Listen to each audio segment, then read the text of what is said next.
आगामी 23-24 अक्टूबर को संपन्न होने जा रहा है, इस विषय पर हम सब यहाँ प्रेस वार्ता के रूप में उपस्थित हुए हैं और इस प्रेस वार्ता में हमारे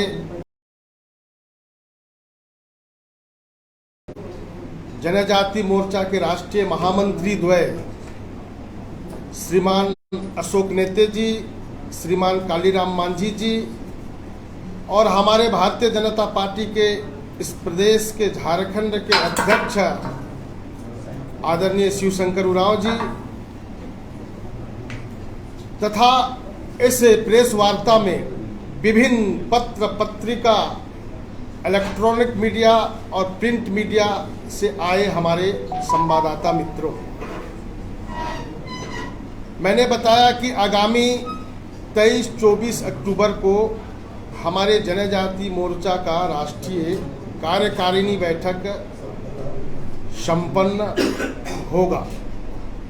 ये बैठक हमारा 8 सत्रों में पूरा होगा। हम जो है पहले उद्घाटन सत्र और एक समापन सत्र होता है, इसके बाद में 6 सत्र हमारी होगी जो कामकाजी का होगा। एक सत्र होगा जो हमारे देश भर में जो भारतीय जनता पार्टी के जो है सभी प्रदेशों में जिस प्रकार से जो संगठनात्मक संरचना के आधार पर जब काम करते हैं, वो हमारा संगठन का संरचना किस प्रकार से है, ऐसे सारे मंडल कमेटी तक हम किस स्वरूप में है, इसकी हम चर्चा करने वाले हैं। इसके साथ ही हम जो है हमारे उद्घाटनकर्ता आज पहले हमारे राष्ट्रीय अध्यक्ष जी थे, लेकिन अपरिहार्य कारणों से वो नहीं उपस्थित हो पा रहे हैं। इसलिए हमारे भारत सरकार में जो जनजाति कार्य मंत्रालय के मंत्री आदरणीय अर्जुन मुंडा जी, वो हमारा इससे कार्यक्रम का उद्घाटन करेंगे कल 11 बजे। उसके पहले ध्वजारोहण होगा और फिर ये सत्र प्रारंभ होगा और हमारा सत्र आगे किस प्रकार से, पहले क्या होता था कि हम जनजातियों के विकास के लिए कोई ना कोई स्कीम दे देते थे और उसी में उलझे रहते थे, लेकिन इस बार हम एसटी मोर्चा के लोगों ने सोचा, विचार करने का एक योजना किया कि जिस प्रकार से हमारे जनजाति भाई जो है वो पलायन करते हैं, मजबूरी में करते हैं, बेरोजगारी में करते हैं, कई जगह नौकरी के कारण करते हैं, तो जो बेरोजगारी और मजबूरी में करते हैं उनका जो है उसी जगह रोजगार कैसे हो सकता है, स्वावलंबी कैसे हो सकते हैं, ऐसे विषयों को भी हम चर्चा करने वाले हैं। इसी के साथ साथ हम जो है सारे प्रतिनिधियों के लिए हम एक ओपन सेशन भी रखे हैं। सभी प्रतिनिधि देश भर के, चाहे पूरब से पश्चिम, उत्तर से दक्षिण के राज्य हैं, इस राज्य के प्रतिनिधि हमारे आएंगे तो अपने अपने क्षेत्रों के अनुसार जनजातीय जो व्यवस्थाएं हैं, चाहे वो संवैधानिक हो चाहे सामाजिक हो, ये कैसे ये आने वाले दिनों में ठीक हो सकता है, सशक्त हो सकता है, समन्वय हो सकता है। जिस प्रकार से हमारे देश के यशस्वी प्रधानमंत्री आदरणीय नरेंद्र भाई मोदी जी कहते हैं कि 1 नेशन 1 राशन कार्ड, तो यानी पूरे देश में सब समरूप हो। इस दृष्टि से जो है हम पूरे देश के हर कोने से आएंगे, कैसा है क्या है, इन सारे विषयों पर चर्चा करते हुए ओपन सेशन में हम कैसे इस बात को आगे हम देश भर में बढ़ा सकते हैं, इसकी भी एक सत्र होगी। इसी प्रकार से हमारे देश के यशस्वी प्रधानमंत्री आदरणीय नरेंद्र भाई मोदी जी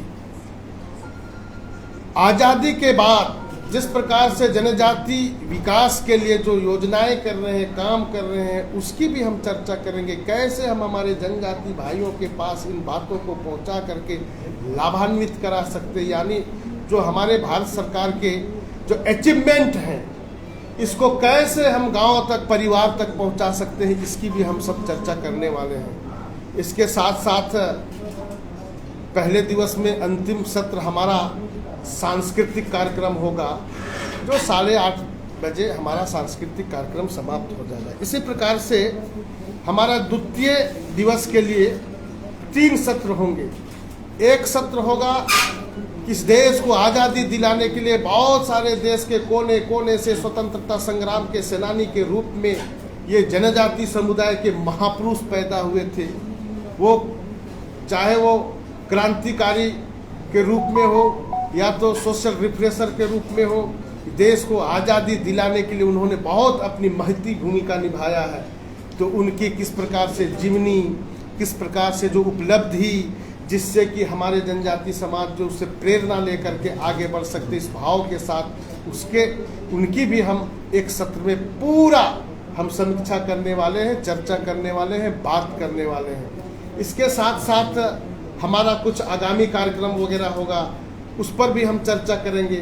भारतीय जनता पार्टी अभी जिस प्रकार से जो है सेवा ही संगठन में जो है पैंडेमिक आवर में काम किया था, सेवा समर्पण अभियान के रूप में जो है माननीय मोदी जी के 7 वर्ष पूरे होने पर उनके 20 वर्ष से जिस प्रकार से जो अपने सरकार के नेतृत्व के रूप में काम किया है, उन सारे उपलब्धियों को हम सेवा समर्पण अभियान के रूप में किए थे। ऐसे कई प्रकार की योजनाएं हैं। अभी वैक्सीनेशन का चल रहा है। अभी जो है हमारे देश में लगभग 135 करोड़ की जनसंख्या है, उसमें 100 करोड़ से भी अधिक ये वैक्सीनेशन हो गया है। ये बहुत बड़ा अचीवमेंट है। और हमारे जनजाति गांव में भी ये संपूर्ण रूप से वैक्सीनेशन हो, ऐसे विषयों पर भी हम चर्चा करते हुए इन सारी चीज़ों को कैसे गांव तक पहुंचाएंगे, इस प्रकार से हमारे सत्र में यह चर्चा करने का विषय है। इसके साथ साथ अंतिम सत्र हमारा समापन होगा। वो समापन में हमारे कार्यकर्ताओं को किस प्रकार से संगठन में विभिन्न प्रकार से जो है चुनौतियाँ, इस चुनौतियों का सामना करते हुए हम समाज और क्षेत्र में काम कर सकते हैं, इस दृष्टि से हमें मार्गदर्शन मिलेगा। उसके आधार पर हम आगे काम करेंगे। इस प्रकार से हमारा राष्ट्रीय कार्यकारिणी बैठक 2 दिन तक चलने वाला है।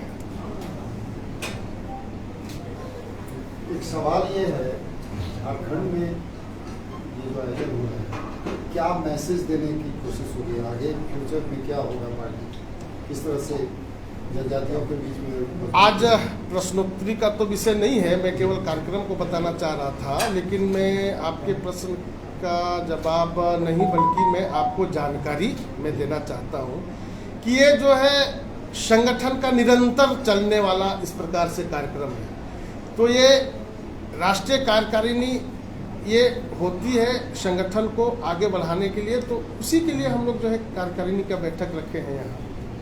ये कहीं भी हो सकता है, किसी भी प्रदेश में होता है। एक सवाल था, देश के विभिन्न कोने से आ रहे हैं आपके लीडर्स, तो जो बाहर से आ रहे हैं उनको झारखंड की कल्चर वगैरह बताने की आप लोग क्या अरेंजमेंट किए?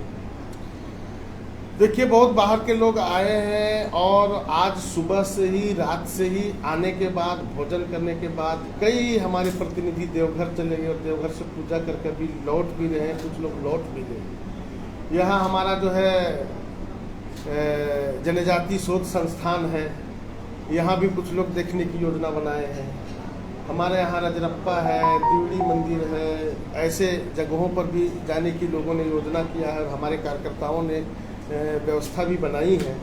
तो कहीं भी, किसी भी देश में कहीं से लोग जाते हैं तो थोड़ा इच्छा रहती है कि थोड़ा वहाँ की जो विशेष प्रकार की चीज़ें हैं उसको थोड़ा देख लूँ, समझ लूँ। इस प्रकार से यहाँ भी है। कितनी संख्या होगी, कितने प्रतिनिधि आ रहे हैं पूरे? ऐसे अपेक्षित संख्या लगभग 200 है। इसमें से अभी हमारे 150 के करीब यहाँ आ गए हैं। सभी तो एक सवाल, आखिरी सवाल है कि क्या लगता है कि राष्ट्रीय कार्य समिति की बैठक हुई है जनजाति मोर्चे की, कितना पार्टी को इसे मजबूती मिलेगी? क्योंकि अभी आप लोग सत्ता में भी नहीं है और जो अभी आपके आदिवासी विधायक हैं वो ज़्यादातर हारे ही हुए। ऐसा है, हमारे भारतीय जनता पार्टी जनसंघ में जो हमारे जो नेता लोग थे, हमारे पार्टी के पूर्वज कई प्रकार के हम लोगों को सूत्र दिए हैं, सुझाव दिए हैं। उसके आधार पर पार्टी निरंतर आगे काम करती रहती है। उसी प्रेरणा और भाव के साथ हम काम करते हैं। हम विधायक सांसद हैं अथवा नहीं है, इसकी चिंता नहीं है।